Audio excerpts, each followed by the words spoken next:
Hello students, in this video we are discuss about the convention currents.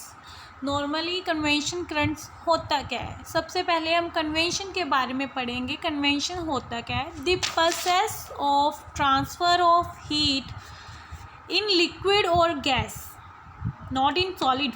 ध्यान से सुनो मैं क्या बोल रही हूँ। The process of transfer of heat in liquid और gas by the actual movement of the particles of liquid और गैस। इस सारे कन्वेंशन में सॉलिड की तो बात ही नहीं कर रहा। पहले हम प्रीवियस वीडियो में सॉलिड की भी बात कर रहे थे, सॉलिड पार्टिकल्स की बात कर रहे थे। In this video we are discuss about the convention, and in this convention there is only about the liquid and the gas. The process of transfer of heat, कहते हैं जब ट्रांसफ़र हो रही है हीट का ट्रांसफ़र होगा just by liquid and the gas particle के motion होने से, then it is called the convention. Convention currents तब भी प्रोड्यूस होते हैं जब ये हीट ट्रांसफ़र होती है। Do it in gases and in the liquids, not in solid. Solid में ये कन्वेंशन नहीं होता, only in liquid and gases में होता है। बिकॉज इसमें होता भी क्यों है, आपको क्वेश्चन आ जाएगा why it does not occur in solid. तो आपके इसका क्वेश्चन आंसर बन जाएगा क्योंकि जो सॉलिड होते हैं उसमें जो मॉलिक्यूल्स होते हैं वो बहुत ज़्यादा टाइटली पैक्ड होते हैं। मोशन के लिए उनके पास स्पेस ही नहीं होता। And for convention there must need a space, उनके पास गैप होना चाहिए ताकि वो हिल जुल सकें। अगर वो हिल जुल सकेंगे then there is a production of the convention. जैसे आपकी नॉर्मली लाइफ में अगर आप देखते हो कन्वेंशन कहाँ पे शो होते हैं। आपने कभी भी सोचा है आपके घर में वेंटिलेटर्स लगे हुए हैं? वेंटिलेटर्स मतलब ऊपर अगर आप रूम के आसपास देखोगे ऊपर की तरफ एक छोटा सा बॉक्स, मतलब कि हवा निकलने के लिए एरिया बना होता है, वहाँ से ना मैं आ जा सकती। फिर बनाया क्यों है, सोचने वाली बात है। नॉर्मली हम विंडोज़ यूज़ करते हैं, गेट यूज़ करते हैं। Why there is the production of formation of the ventilator on the top of the room के ऊपर वो वेंटिलेटर बनाया क्यों है? तो इसका रीज़न हमारे कन्वेंशन करंट्स है। जो हमारी गर्म हवा होती है, नॉर्मली आपको पहले भी बताया था, जो हमारी गर्म हवा होती है वो हल्की होती है, एंड जो ठंडी हवा होती है थोड़ी सी हैवी होती है as compare to the warmer air.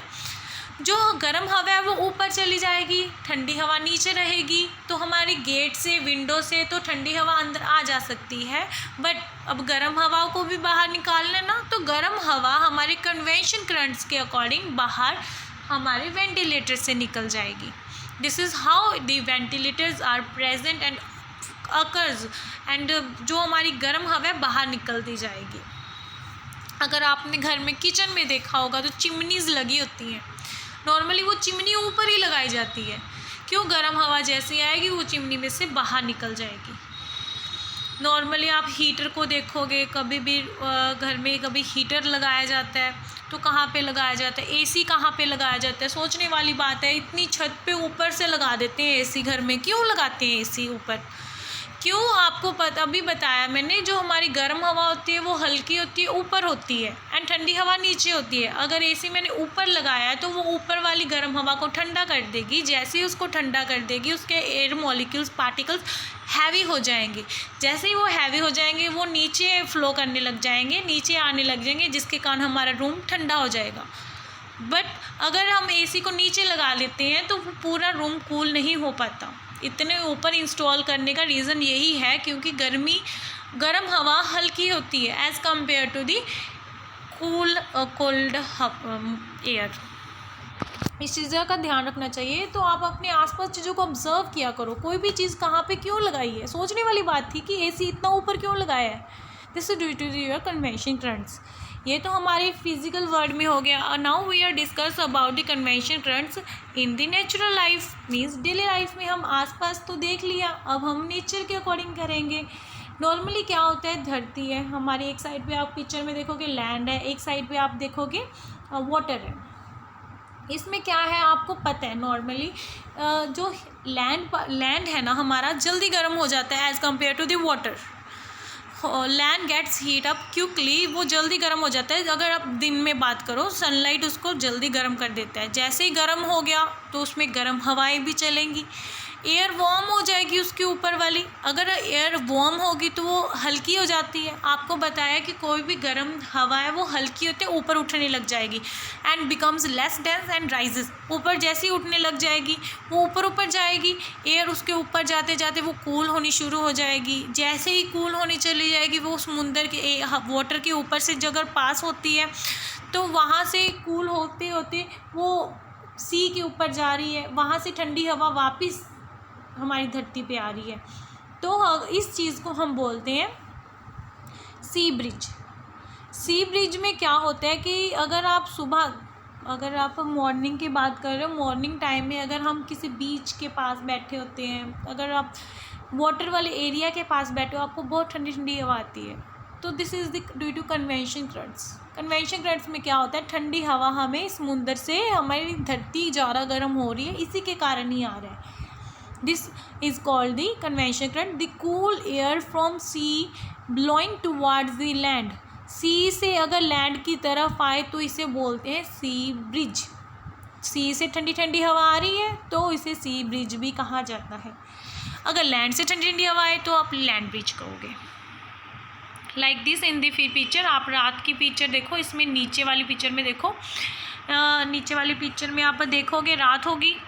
अगर रात होगी तो आपको पता है ज़मीन ज़्यादा ठंडी हो जाएगी as compare to the water. तो पानी, ज़मीन जल्दी ठंडी होगी क्योंकि गर्म भी जल्दी होती है, ठंडी भी जल्दी होती है। ये ठंडी होगी तो दूसरी साइड गर्म थी। तो इसमें क्या होता है, फिर जो गर्म है वो खुद ही गर्म है तो उसकी जो ऊपर एयर होएगी वो भी गर्म होएगी। ऑपोजिट डायरेक्शन में ये सारा प्रोसेस होएगा तो हमारी जो लैंड से मतलब कि जो हवाएं चलेंगी वो लैंड से सी की तरफ चलेंगी। That's it is called the land bridge. तभी हम नॉर्मली कहते हैं कि रात को समुंदर के पास या फिर बीच के पास नहीं बैठना चाहिए क्योंकि वहाँ पे गर्मी ज़्यादा होती है। वन ऑफ द रीज़न क्या है, ऑपोजिट डायरेक्शन में हवाएं चल रही होती हैं। Convention currents are cause daily pattern of the clouds, wind, rain and the air pressure. इसके कारण ही हमारी जो कन्वेंशन करंट्स के कारण ही हमारे बारिश, जो हमारी विंड है, जो इसी से इफ़ेक्ट होके होती है। This is the diagram that explains all the process. इसमें आपका रेडिएशन प्रोसेस को भी एक्सप्लेन कर देते हैं। नॉर्मली मैंने बोला था आपको एयर मॉलिक्यूल्स ट्रैवल करते हैं, देन आपको कोई चीज़ ऑब्जर्व होती है, that is the conduction and the convention. In radiation there is no need of the molecule. मैं इतनी दूर हूँ सन से, आप अपनी एग्जांपल ले लो, अपने आसपास ले लो कि सन हमसे इतनी ज़्यादा दूर है, फिर भी मैं बाहर बैठूँ तो मुझे गर्मी लग रही है, मुझे एसी में बैठना पड़ रहा है बिकॉज ऑफ बाहर गर्मी है। क्यों गर्मी है, सन तो इतनी दूर होने के बावजूद भी मुझे गर्मी लग रही है। वन ऑफ द रीज़न क्या है, वहाँ से हमें रेडिएशंस आ रही हैं।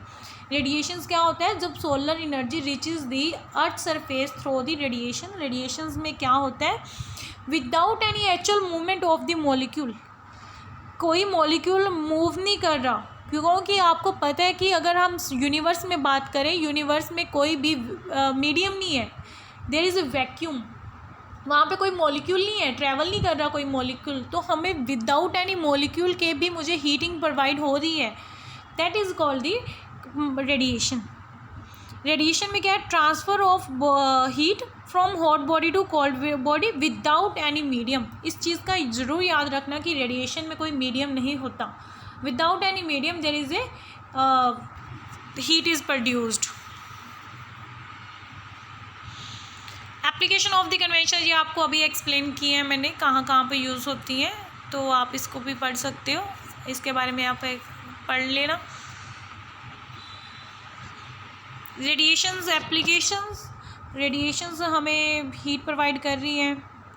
नॉर्मली हमारे घर हैं, अगर आप अपने घरों को देखते हो, हम एरिया के अकॉर्डिंग, जहाँ पे ज़्यादा गर्मी होती है उसके अकॉर्डिंग हम घर ज़्यादा वैसे बनाते हैं। अगर हम हिली एरिया में रह रहे हैं तो हमारे नॉर्मली वुडन फ्लोर तो अपनी रूफ टॉप होती है। अगर हम इस पंजाब में जैसे रह रहे हैं तो हमारे यहाँ हीट ज़्यादा है, तो हमारे जो रूफी एरियाज़ हैं, जो छतें वगैरह हैं, जो हमारी घर की दीवारें हैं, थोड़ी सी मोटी बनाई जाती हैं as compare to the other state.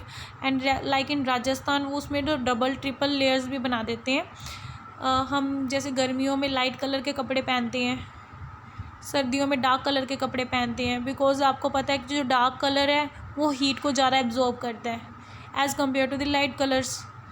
तो this is all the examples of the radiation है। अगर आप किसी भी चीज़ को देखोगे, कोई भी अगर ब्लैक कलर में है तो वो हीट ज़्यादा अब्जॉर्ब करेगी radiation through. This is another applications of the radiation. Green house effect में यूज़ करते हैं। प्लांट्स को जल्दी ग्रो करने के लिए वो क्या करते हैं, आसपास एक ग्लास का हाउस बना लेते हैं, उसमें प्लांट्स रख दिए जाते हैं। जैसे ही उसकी सनलाइट आती है तो उसमें लाइट ट्रैप हो जाती है, तो अंदर ही अंदर वो प्लांट्स को ज़्यादा हीट प्रोवाइड करते हैं। This is the major example of the radiations. इससे हम ना भी अगर इतनी गर्मी है फिर भी हम उसको प्रोड्यूस करने में हेल्प कर सकते हैं प्लांट्स को कोल्ड वेदर में। Now this is the last topic of the video.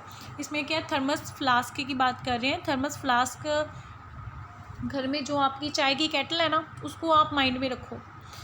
Kettle के अंदर ऐसा क्या होता है, सोचने वाली बात है वैसे कि केटल में ऐसा क्या होता है, उसमें गर्म पानी गर्म रहता है, ठंडा पानी ठंडा रहता है। उसमें इस मेन प्रोसेस है कि जो केटल है ना वो डबल वॉल्ड होती है, गैप छोड़ा होता है उसके बीच में। अगर आप पिक्चर में देखोगे उसके बीच में गैप छोड़ा होता है, क्योंकि उसमें गैप इसलिए छोड़ा होता है ताकि उसमें एयर फिल हो जाए। अगर एयर फिल हो जाएगी, air is a bad conductor of heat, air अंदर बाहर आने नहीं देगी। बाहर प्लास्टिक का कप लगा हुआ है, बीच में कैप है बाहर से, और बीच में अगर आप देखोगे ना वैक्यूम मतलब कि खाली छोड़ा हुआ है उसमें। फिर आपको बोला जाता है इस प्रोसेस में क्या होता है, डबल वॉल्ड ग्लास यूज़ किया जाता है ताकि हीट ट्रांसफ़र ना हो, रेडिएशन से हीट ट्रांसफ़र ना हो, वैक्यूम प्रोड्यूस कर दिया। एंड दी प्लास्टिक स्टॉपर ऊपर लगाया गया है ताकि कंडक्शन भी ना हो। Plastic as you know plastic इसलिए लगाया जाता है, प्लास्टिक ही बैड कंडक्टर ऑफ हीट है, तो plastic bad conductor of heat है। वैक्यूम प्रोड्यूस कर दिया, ग्लासेस में वॉल्ड लगा दी, जिसके कारण ये सारा हीट को ना अंदर आने देता ना बाहर आने जाने देता। ये कंडक्शन, कन्वेंशन एंड रेडिएशन तीनों से बचाता है, जिसके कारण अंदर वाली चीज़ वैसे की वैसी रहती है जैसी हमने कुछ देर रखी हुई है। ओके, अगर आप इसमें गर्म पानी भी डालोगे तो गर्म रहेगा, ठंडा डालोगे तो ठंडा भी रहेगा काफ़ी टाइम तक। This is your vacuum flask, या फिर आप इसको थर्मस फ्लास्क भी बोल सकते हो। Thank you. This is the last topic of your chapter, and after completing you have to make the flow chart of the previous you have to make the flow chart of this chapter and complete your chapter. You have to do also NCERT exemplar question answers, you have to revise this, and also you have to do application based question, write it on your notebook also. Thank you.